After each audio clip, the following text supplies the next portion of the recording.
Hi everyone, I am your fellow bearded wench doing it herself. Today I'm going to look at servicing, replacing my fuel filter, and this is the kit that I've bought. There's 2 O-rings in there, 3 bolts, washers and O-rings. In this package is the filter itself, like so. I believe that this is the top and this is the bottom end, so it goes in that way. We shall find out later on. Now in here, the O-rings replace the old ones. The bigger one is for the lid of the housing. The smaller O-ring here is to replace the bottom part that screws out to drain out the excess fuel. Both of them need lubricating once they're put onto the housing. New bolts and washers, self-explanatory, they replace the old ones. Now this plastic handle screws up into the housing at the bottom this way to remove the old filter. Once it's screwed into place, you have to whack it down firmly on the ground until the old filter pops up out of the housing. Fingers crossed that I get this right, and I hope that the rain stays off. Wish me luck everyone.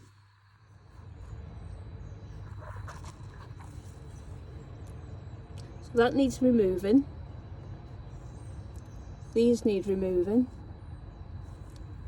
These need removing. And this Jubilee clip needs removing. The housing will come out. The lids will come off. We get inside. I'm going to colour code these so I know which one goes back on what area of the lid. I've put a plastic container underneath because we need to unscrew the bottom to allow the excess oil to fall out. Old sock, plastic container, a little bit of wadding inside to soak up the excess fuel. In order to remove this, you need to press down hard on this button and then gently but firmly pull it bit by bit and it will come off. With these, I've marked this one so I know that that goes on number 1 here on the lid. You press in this button and again gently prise it off. Don't be heavy handed, just do it gently. So the hoses are off. Some fuel does leak out, but ensure that they're both upright so it doesn't fall out. Now, hiya hon.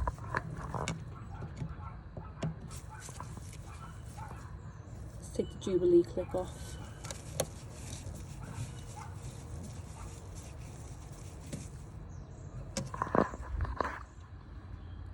So the Jubilee clip just opened right up, as you can see here. And then I had to push it through out of the housing, so you're left with your cartridge. And it's looking a little bit battered to be honest, but it's still doing the job. So the next thing is I need to empty the excess fuel by unscrewing the bottom and making sure that the fuel pours into the container.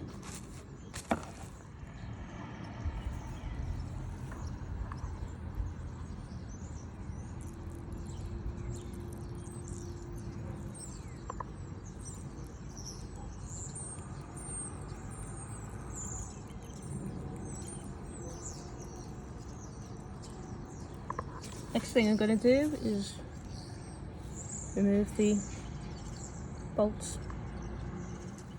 And I had to prise the lid with a flathead screwdriver, and the suction, but then it lifts off.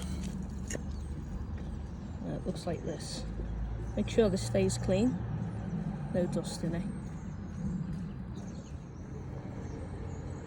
And the plastic handle has now been screwed into the bottom, and now I'm going to try and hit it on the floor.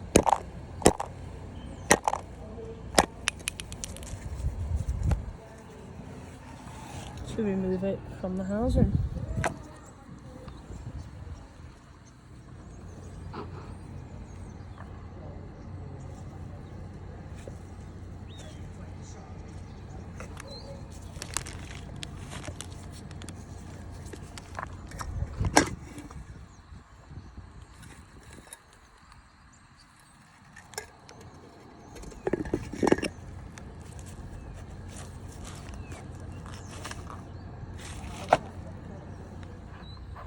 So the next thing is taking the old O-ring off and replacing it with the new, which I've just lubricated with my glove.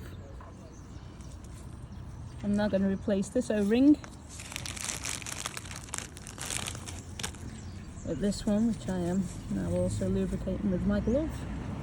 I'll take it off by just simply inserting the flat head in and pulling it off nice and gently.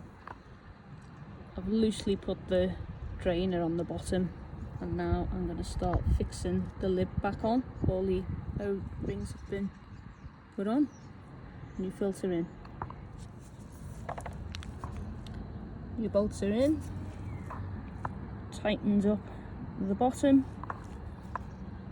Time to reassemble everything as it was. Check in once that's done. There's the old filter. It's looking grimy, eh? Pretty grimy. Okay, so everything is fitted back. This is nice and tight and secure. These are on correctly. Made sure that I put these tubes on the right way around. So that was number one. I could also tell because this tube has a natural curve in it, so I was also following the curve. If in doubt, follow the curve. Now the next thing we need to do is to prime. Some vehicles have a priming bulb that you need to press in order for the fuel to come back into the lines. I don't know if you can see that the level is here.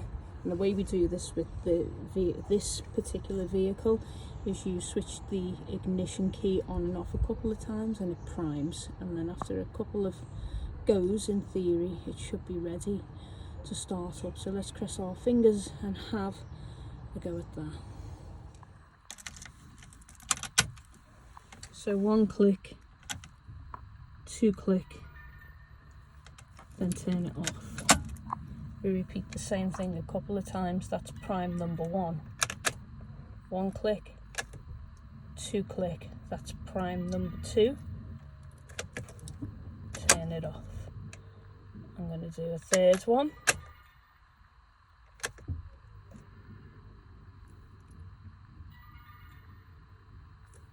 I'm going to do it one more time for good luck.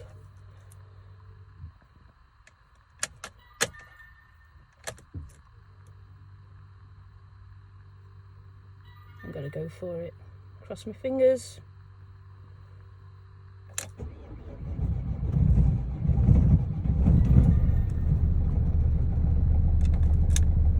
What I'm going to do is leave this running. I'm going to check to make sure no fuel is fluttering, spitting out, leaking anywhere.